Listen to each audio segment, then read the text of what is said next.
Yang pasti bumbu dapur ya. Jadi kayak misalnya gini, bawang. Bawang itu kalau kita tanam satu bawang siung, itu bisa jadi kalau kita panen 3 bulan ke depannya, itu bisa jadi 8-9. Itu pasti bumbu dapur. Jadi kita nggak usah beli lagi tuh. Namanya daun bawang, bawang putih, bawang merah, ya. Karena kan itu kalau di ini Indonesia tuh wajib banget. Terus habis itu yang kedua tomat, cabe, tomat, cabe, kacang panjang, daun singkong, itu kayaknya semua ya green leafy, aku nggak pernah beli sih.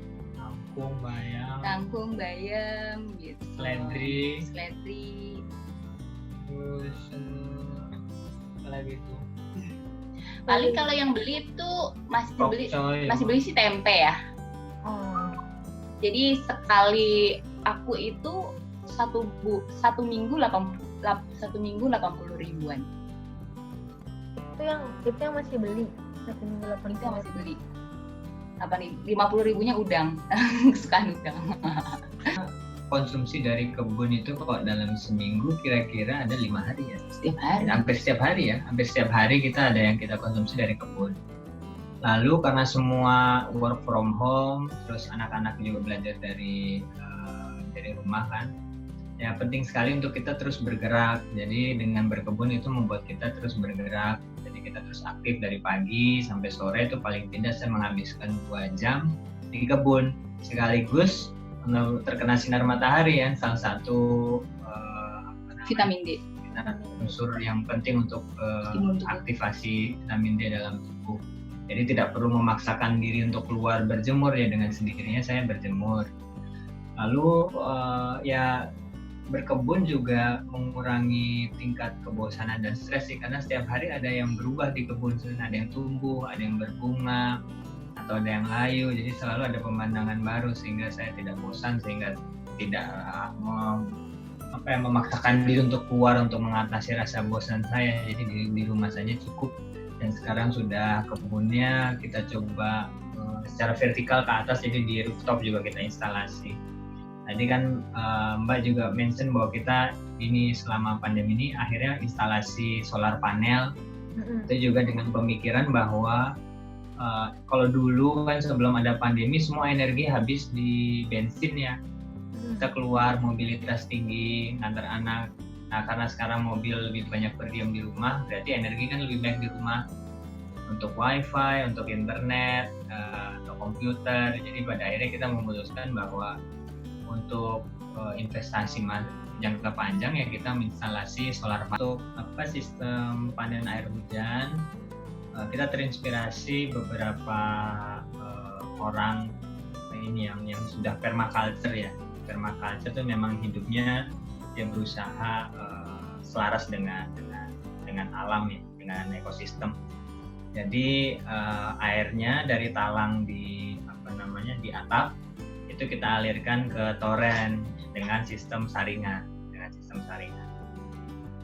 Nah, itu efeknya apa? Pertama, cadangan air di bawah tanah itu menjadi lebih banyak kan. Kita jadi nggak terlalu ngambil banyak air, karena sehari-hari misal untuk kayak ngepel atau cuci mobil itu udah mengambil banyak gitu. Jadi air itu bisa dimanfaatkan oleh ada organisme di tanah tuh yang nanti fungsinya adalah untuk menyuburkan tanaman juga, dan juga diminum sama tanaman. Jadi ada cadangan air di bawah tanahnya itu banyak. Lalu karena air dari toren yang dari hujan itu tidak menggunakan jet pump, jadi setiap kali kita mengambil air dari situ ya kita dengan otomatis kita mengirit listrik, jadi tidak ada listrik yang menyala. Jadi misalnya kayak air buat ngepel atau air buat pupuk cair atau kebutuhan lain, itu kita menggunakan air dari panen hujan. Kayak kemarin 2 hari berturut-turut hujan, kita mendapat sekitar 200-300 liter air.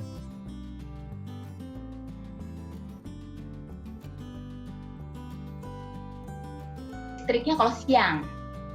Kalau Solusi yang dari solar panel. Jadi kan itu nanti kalau kita tuh bentuknya nanti MCB-nya akan berubah ya. Jadi hybrid ya.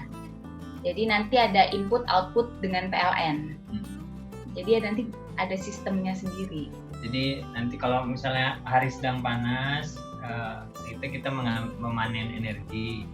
Kalau misalnya panas sekali, sisa energinya itu disimpan, bisa buat malam. Tapi kalau energinya kurang, itu di situ PLN masuk. Jadi sekarang ada sistem hybrid yang memang juga di-provide, difasilitasi sama PLN. Gitu. Jadi PLN ini jadi backup. Yang bertanya, memang kamu bisa hidup dengan hanya matahari saja? Pertanyaannya. Nah, jawabannya adalah kita harus merubah diri. Jadi untuk kita bukan selama ini alam harus menyesuaikan manusia. Tapi dengan kebun gerilya kita belajar bahwa kita yang harus menyesuaikan diri dengan alam untuk tetap bisa beradaptasi.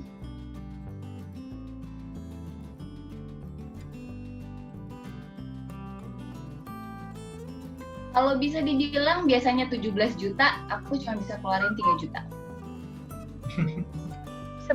Sebelum kebun gerilya dia 17 juta terus jadi cuma 3 juta. Iya. Wow. Iya. Karena kan listrik berkurang, makan berkurang. Hangout. Lalu yang mahal ternyata adalah kita banyak jajan di luar, bensin, parkir, terus kita jajan ngopi ini, ngopi itu. Nonton. Jadi setelah itu semua tidak ada, dan saya pun ini misalnya paket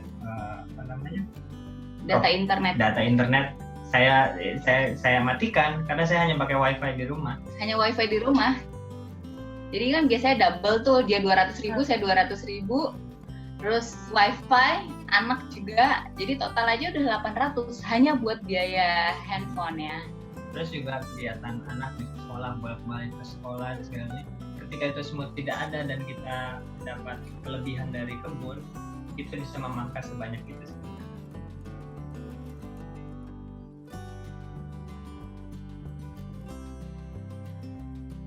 Iya, karena memang kita ini sih apa namanya, waktu itu bener-bener blank, karena kan kita entrepreneur kan, jadi memang harus keluar. Nah ini sekarang gimana kemudian kita bisa makan dari tabungan, saling berputar, tapi juga ya kalau kita bilang menghasilkan nggak 100% gitu menghasilkannya, ada beberapa banyak juga. Kita bersyukur, alhamdulillah kita masih punya kebun. Karena ada beberapa teman yang di PHK, kemudian dia nggak punya apa-apa, ya kan? Kalau kita masih bisa, jadi dia harus misalnya berjualan kue untuk bisa menghasilkan uang baru bisa dimakan. Nah kalau kita waktu itu sempat bilang, kita mau jualan apa yuk, gitu. Terus kita berpikir bahwa Dek, kalau misalnya kita jualan sesuatu, kita jadi nggak pintar, Dek. Oh iya ya, bener juga.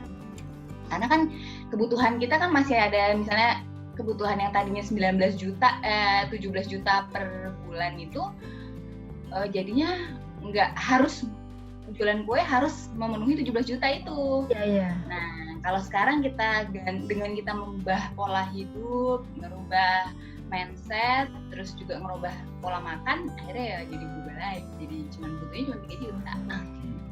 Cut off semua hiburan yang sudah diberikan.